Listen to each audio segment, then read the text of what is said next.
Hey girls, here is the second lesson of our linear functions. So today we will be talking about the gradient of an interval or a straight line. So let me remind you a little bit. So basically what gradient is?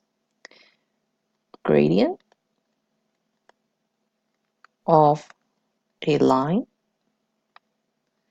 is also called the steepness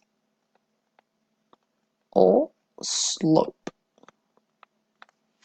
Okay, many of you should recall that we have a formula called rise over run, and indeed that is one of the important definitions of a gradient.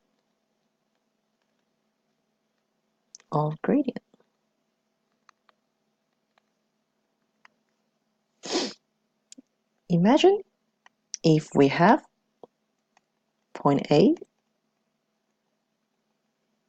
and B. We want to find out what is the steepness of the line. What's the slope? What we do is we find out the length of the rise and also the length of the run. So the rise in here is defined as y2 minus y1, and the run is defined as x2 minus x1. So therefore, the gradient formula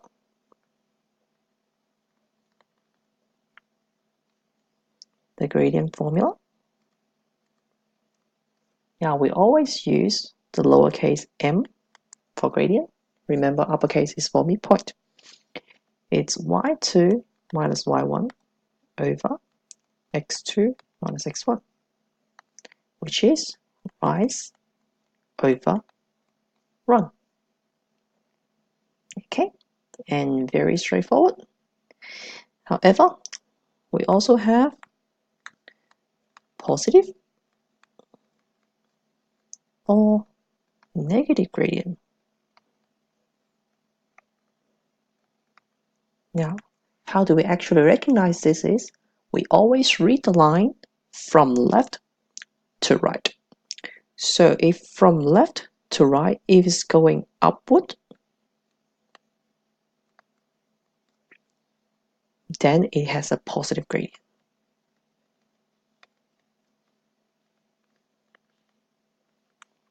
So it's going upward from left to right. Remember, it has to be from left to right because your horizontal axis goes from left to right as a positive direction. And on the other hand, if we have from the left to the right, it is going down. Oops, let me cross this away. Then it has a negative gradient.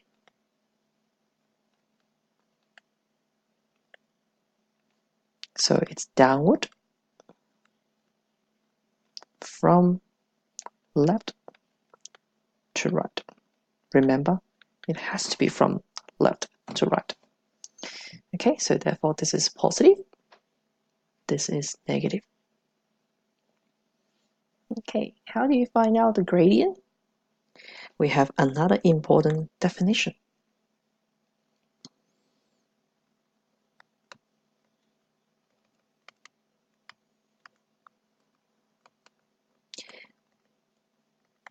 This definition comes from trigonometry, actually.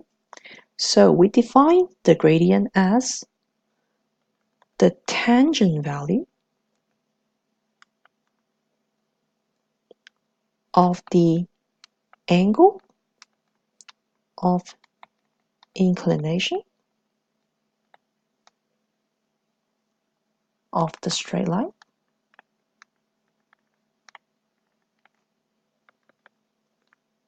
and the x-axis at the top right side, I'll say it. So in other words, if I have a line like this, if I define this angle as theta, or I have a line going down, define this as theta. See, both theta is between the line and the x-axis at the top right side. Not the bottom right, not the bottom right, top right. And we define the gradient as the tan value of this theta. And do remember, this theta is what we call the angle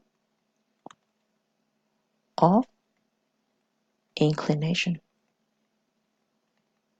In other words, if you're given this angle of inclination, you can use it to find the gradient. On the other hand, if you're given the gradient, you can also find the value of this angle of inclination. So, for example,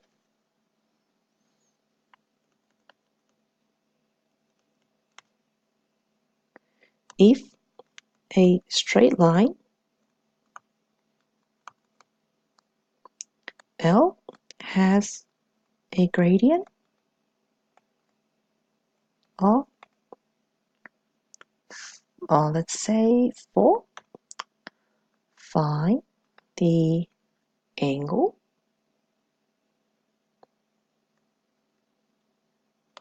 of inclination. Now here we are. So since it has a gradient of positive number, we know it's going upward. So let's say this is theta. That means gradient equals tan theta. Our gradient is 4. So therefore the value of tan theta equals 4. And therefore theta equals to, put this into the calculator, tan inverse of 4. And if you put this in the calculator, I need to find my calculator first. Shift tan 4. That's roughly 75 degrees, 58 minutes. Okay, so therefore that is the angle of inclination. And we will talk about any gradient with negative gradient. The angle of inclination is actually an obtuse angle, which is the second quadrant tan value. That's why it comes to negative. And we'll be talking about that soon later. Now, first of all, let's find out the gradient of some point.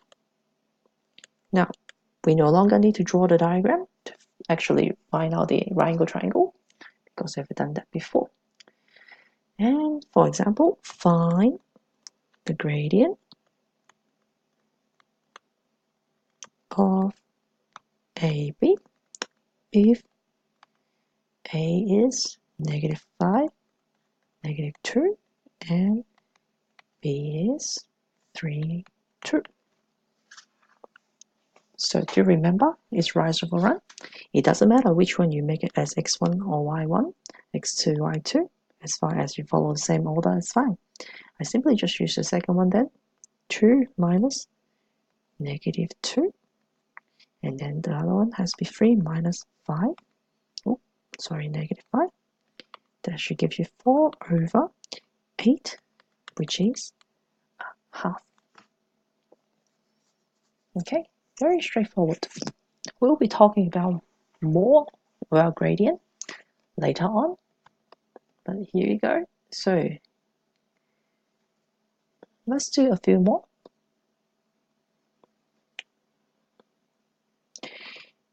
Find the gradient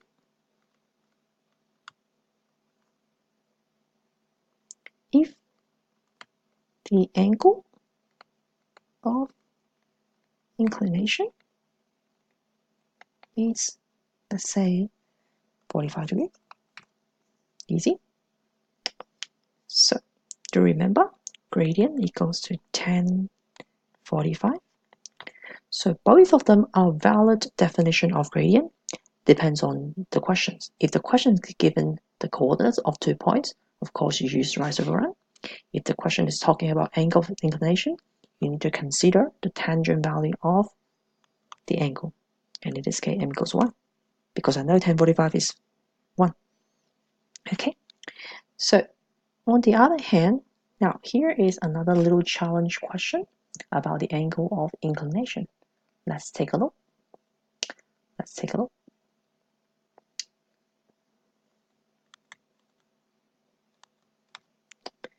Okay, now given the points A, B, and C, oops, O, find the angle of inclination of AB and AO, and show that they are supplementary. Hence, describe the triangle ABO. So we can draw a small diagram in here.